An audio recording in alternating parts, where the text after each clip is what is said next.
Sam Kerr already feels nervous. She is sitting near the stage at the FIFA Player of the Year Awards in London. All of the superstars of world football are there. Literally billions of dollars and pounds and euros of talent. Sam Kerr performs her trademark backflip after scoring a goal against Japan at the Tournament of Nations. Photo Sean M. Haffey. Then Kerr sees him. He's sitting in the front row. Cristiano Ronaldo, the Real Madrid genius considered by many to be the best player in the world.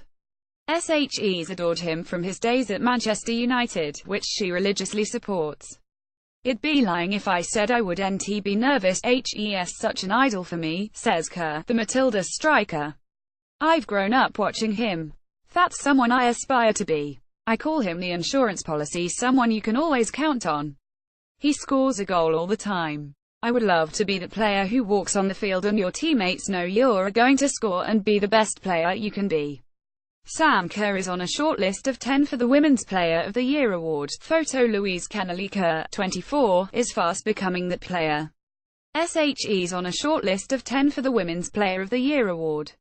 That will be cut down next week to 3 players. She's every chance of being one of those and, if so, shall be rubbing shoulders with a tuxedoed Ronaldo on October 23. She has a story to tell. Growing up in Fremantle, Kerr didn't want to be a soccer player. She wanted to play Aussie rules for the West Coast Eagles.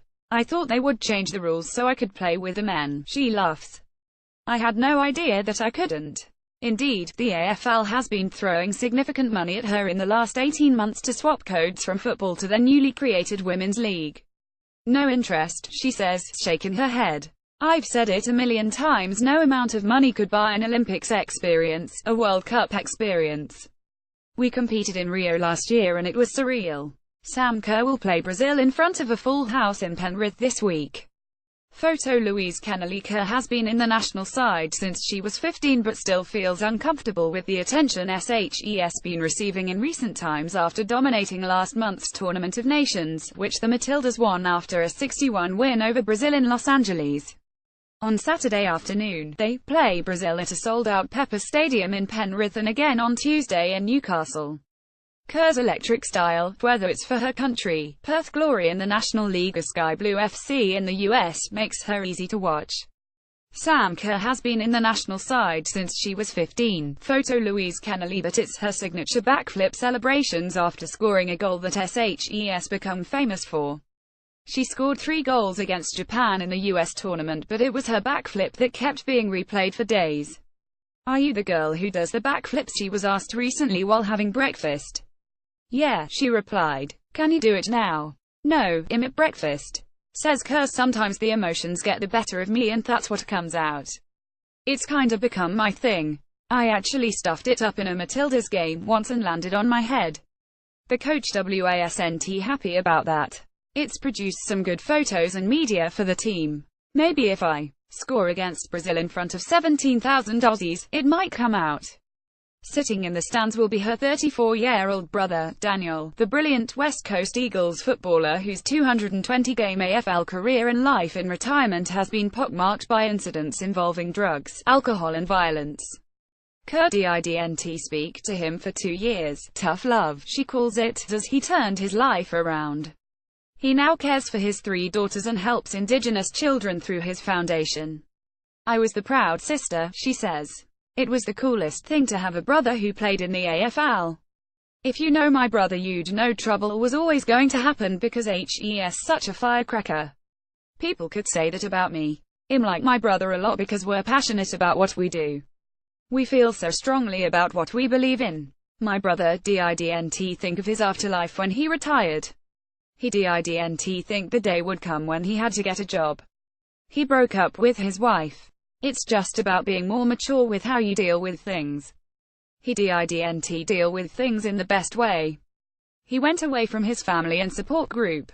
He had so much support around him and he turned it all away. Mum and Dad were fighting that battle, trying to get to him back on track. My relationship with him was really important. Sometimes, when you lose something really important to you, you realize what you're missing. He came back around and we're closer than ever. As a youngster, though, Kerr didn't want to be like her brother. She wanted to be Ashley Sampi, the spring-heeled West Coast player who in his day would launch himself above the pack to take spectacular marks. He took a screamer one day against the Demons, she says enthusiastically.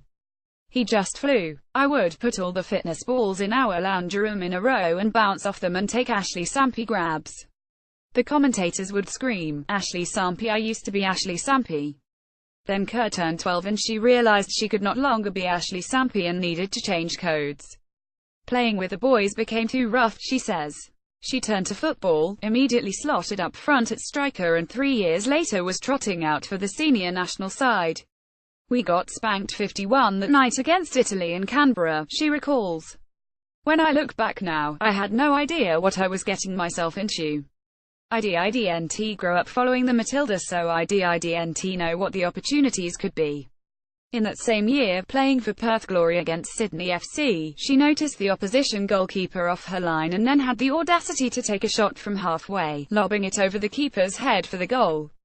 It was voted the league's goal of the year. She was also voted Players' Player. At 16, that goal, she says.